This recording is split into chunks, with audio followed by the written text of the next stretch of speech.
Kumusta mga tol? Pag-usapan natin yung tatlong bagay na madalas na hindi natin kayang sabihin. Una,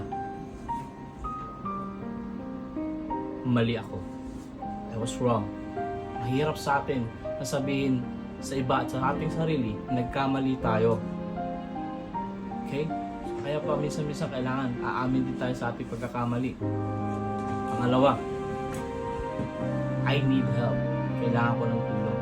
Kasi madalas, nahihiya tayong sabihin, baka kasi pag-usapan pa ng mga tao or nahihiya tayo na imbis na tulungan tayo ng pagsasabihin natin, kutsain pa tayo or kung ano pang masabi nila, nahihiya tayo sa sasabihin ng ibang tao.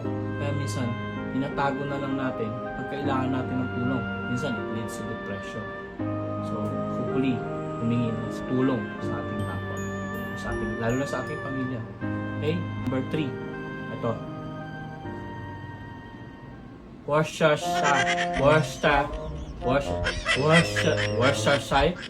Basta, basahin mo na lang to. Hirap din ako dyan. Bye! Sandali!